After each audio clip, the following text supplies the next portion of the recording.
Hi everyone. आज हम बात करेंगे चेस्ट ट्यूब्स के बारे में। सबसे पहले हमें पता होना चाहिए कि चेस्ट ट्यूब यूज़ क्यों करते हैं। तो ये यूज़ करते हैं हम टू ड्रेन द फ्लूइड और air from the chest. Chest में जो एक्स्ट्रा एयर और जो फ्लूइड अकमुलेट हो जाता है उसे रिमूव करने के लिए चेस्ट ट्यूब्स यूज़ की जाती हैं।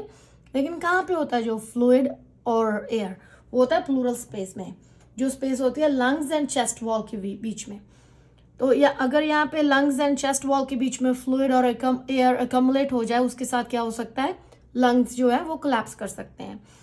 तो इसीलिए उसको रिमूव करना बड़ा ज़रूरी है, फ्लूइड एंड एयर को। तो उससे रिमूव करने के लिए हम चेस्ट ट्यूब्स यूज़ करते हैं।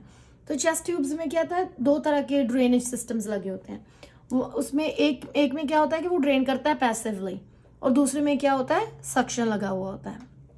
तो दोनों सिस्टम्स में क्या होना चाहिए, most important as a nurse जो आपको याद रखना है कि जो ड्रेनेज सिस्टम है वो चेस्ट लेवल से नीचे होना चाहिए। So below the chest level. It's very important for you guys to know as nurses.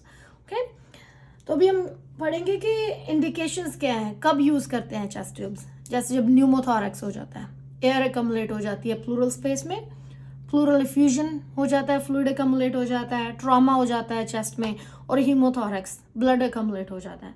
So in cases में चेस्ट ट्यूब इंसर्शन जो है वो की जाती है।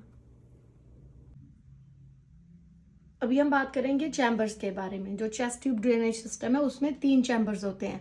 Suction chamber, water seal chamber, इसमें एयर लीक मॉनिटर भी होता है वाटर सील चैम्बर के साथ, कलेक्शन चैम्बर।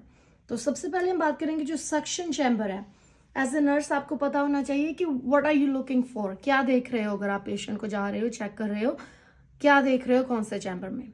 अगर what are expected findings and what are not expected findings, so वो आपको पता होनी चाहिए। सबसे पहले तो बहुत जो मेन इंपॉर्टेंट बात है वो याद रखनी है कि जो ड्रेनेज सिस्टम है वो चेस्ट लेवल से नीचे होना चाहिए, बिलो द चेस्ट लेवल होना चाहिए।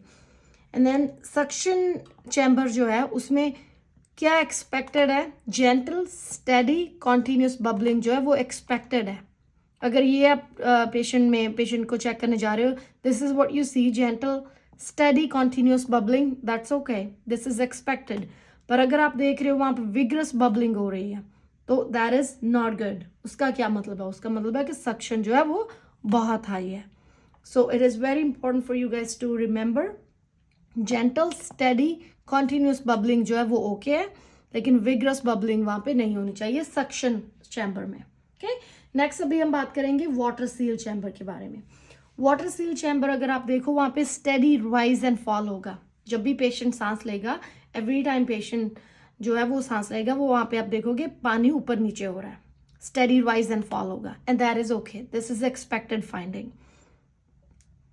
अगर वहां पे कॉन्टिन्यूस बबलिंग हो रही है, कॉन्टिन्यूस बबलिंग हो रही है, दैट इज अ प्रॉब्लम। उसका क्या मतलब है, वहां पे एयर लीक है।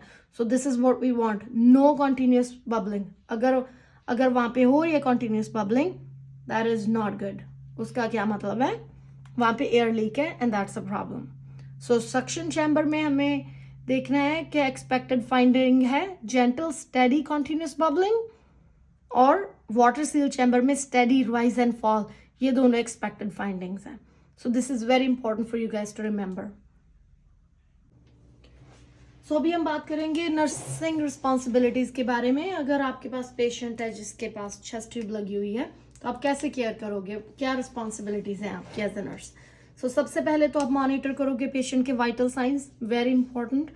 पेशेंट का स्पेशली आप ऑक्सीजन सैचुरेशन देखोगे, ब्रीदिंग पैटर्न देखोगे, फुल वाइटल साइंस करोगे। लेकिन अगर कोई भी ब्रीदिंग में चेंजेस आ रहे हैं, ऑक्सीजन जो है कम हो रही है, right, it means that's an emergency. So आपको डॉक्टर को कांटेक्ट करना है right away. Okay, monitor for bleeding and signs of infection. जो इंसर्शन साइट है उसको देखना है for any kind of any kind of you know signs जो है इन्फेक्शन के, वो देखने हैं। कहीं एक्सेसिव ब्लीडिंग तो नहीं हो रही, वो देखनी है। अगर something like this happens, then of course you have to call the doctor. And then make sure the tubing is free of kinks.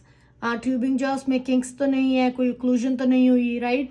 जो ड्रेनेज है वो प्रॉपर हो रही है कि नहीं हो रही, एज ए नर्स आपकी वो रिस्पॉन्सिबिलिटी है टू मॉनिटर दैट। तो ड्रेनेज सिस्टम है जो वो होना चाहिए, बिलो होना चाहिए insertion site. Okay, this is very important. कहाँ पे होना चाहिए, बिलो होना चाहिए इंसर्शन साइट।